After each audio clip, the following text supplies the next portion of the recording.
access into Indonesia. Now, Indonesia has some great product, and they also have some very valuable earths and various other materials. One of the things, as you know, they're known for is very... Belum lama ini, dunia dihebohkan dengan kabar kesepakatan besar antara Indonesia dan Amerika Serikat, yakni penurunan tarif impor komoditas asal negeri tercinta yang awalnya sebesar 32% kini Mamang Trump telah menurunkan 13 angka menjadi 19%.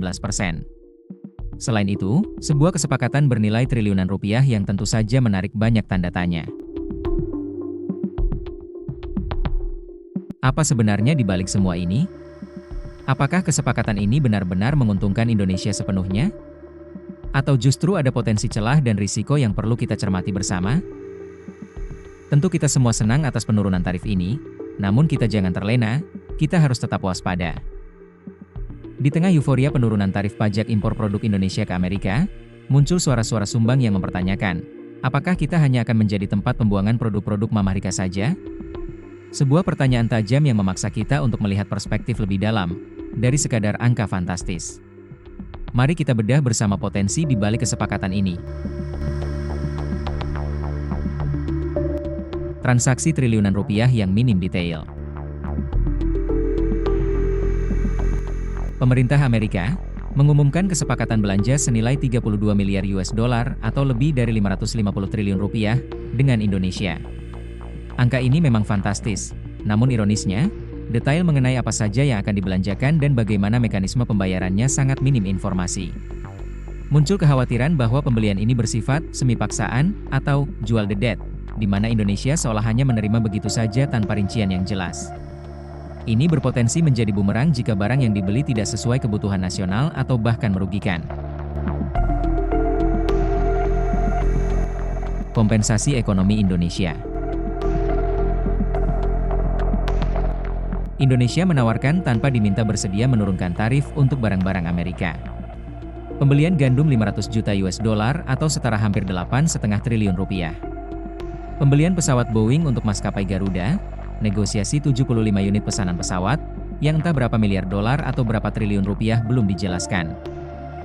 Pembelian energi, kapas, dan bahan baku industri lain.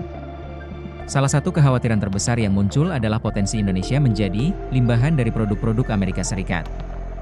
Dengan penurunan tarif, dikhawatirkan barang-barang Amerika akan membanjiri produk domestik tanpa terkendali. Hal ini tentu akan menghantam keras produk UMKM kita, yang berpotensi kalah saing di tanah sendiri. Kebijakan ini harus didetailkan agar tidak menjadi dumping yang merusak industri lokal. Ketidakjelasan pajak dan pengelolaan dana.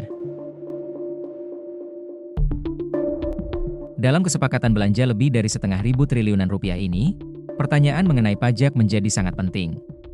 Apakah kesepakatan lebih dari 550 triliun rupiah ini sudah termasuk pajak, baik pajak untuk perusahaan Amerika maupun pajak untuk Indonesia?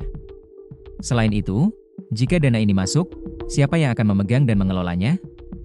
Apakah Bank Indonesia atau bank afiliasi Amerika? Semua ini masih menjadi pertanyaan besar yang belum terjawab, menciptakan potensi ketidaktransparan dan penyalahgunaan. Kritik tajam diarahkan pada kurangnya transparansi dan akuntabilitas dalam kesepakatan ini. Juru bicara kepresidenan memang sudah mengkonfirmasi, namun detail rinci belum disampaikan kepada publik maupun DPR. Padahal, dana sebesar ini membutuhkan pengawasan ketat dari DPR sesuai konstitusi. Potensi, penyalahgunaan, dan gonjang-ganjing di tahun pemilu menjadi nyata jika informasi ini tidak dibuka secara jelas. Kekhawatiran terkait kebutuhan nasional dan prioritas pembangunan. Pembelian dalam jumlah besar, seperti puluhan pesawat Boeing, perlu dipertanyakan kembali. Apakah ini sesuai dengan kebutuhan nasional kita yang sangat urgen? Apakah pembelian ini akan mendukung program-program strategis seperti peningkatan pariwisata, atau justru hanya menambah beban tanpa memberikan manfaat signifikan bagi rakyat, yang hanya akan menghasilkan hutang, dan hutang? Jika studi kelayakan, feasibility study, tidak berjalan, kita hanya akan fokus pada output tanpa memperhatikan proses dan kebutuhan real. Bayang-bayang kekuatan asing dan mentalitas tidak beres.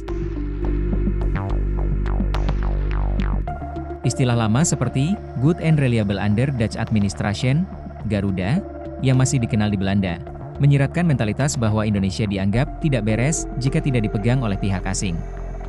Meskipun ini adalah ungkapan lama, sentimennya bisa saja mempengaruhi cara pandang dalam negosiasi. Hal ini juga diperparah dengan fakta bahwa negara-negara seperti Korea Selatan dan Jepang, yang merdeka di kemudian hari atau sedang hancur lebur saat itu, kini jauh lebih maju dari Indonesia. Ini menjadi refleksi bahwa kita tidak boleh terlena dan harus selalu waspada terhadap tekanan dari luar. Dampak gabung BRICS dan potensi hukuman.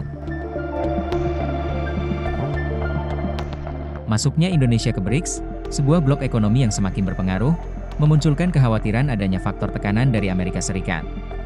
Trump bahkan sempat menyatakan akan mengenakan ekstra 10% tarif bagi negara yang masuk BRICS. Meskipun kini tarif kita turun, apakah pembelian besar ini semacam hukuman atau kompensasi? Ini perlu dicermati, karena di balik penurunan tarif, bisa jadi ada konsekuensi lain yang harus diterima, seperti keharusan menerima produk tertentu dari Amerika seperti yang telah dijelaskan di atas. Lemahnya tim perunding dan ancaman terhadap UMKM lokal. Tim perunding Indonesia harus memiliki bank data yang sangat kuat agar dapat bernegosiasi secara optimal. Jika tidak, ada risiko bahwa dalam perundingan tertutup, pihak asing dapat menekan dan meminta Indonesia menerima produk tertentu sebagai konsekuensi. Ini bisa berdampak langsung pada jutaan UMKM dan puluhan juta masyarakat Indonesia yang hidupnya bergantung pada sektor-sektor tertentu. Kepentingan nasional dan kesejahteraan rakyat harus menjadi prioritas utama. Kesimpulan. Melihat semua potensi dampak ini, jelas bahwa kesepakatan besar dengan Amerika Serikat ini bukan sekadar kabar baik semata. Ada banyak PR besar bagi pemerintah Indonesia untuk memastikan bahwa janji-janji manis di atas kertas tak berujung pada kerugian bagi bangsa.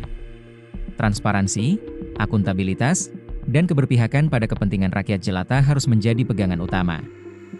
Jangan sampai kita terlalu cepat berpuas diri dengan angka-angka besar tanpa mengetahui rincian dan dampaknya secara mendalam. Bagaimana menurut Anda? Anda punya pandangan lain? Yuk, sampaikan pendapat dan pertanyaan Anda di kolom komentar di bawah.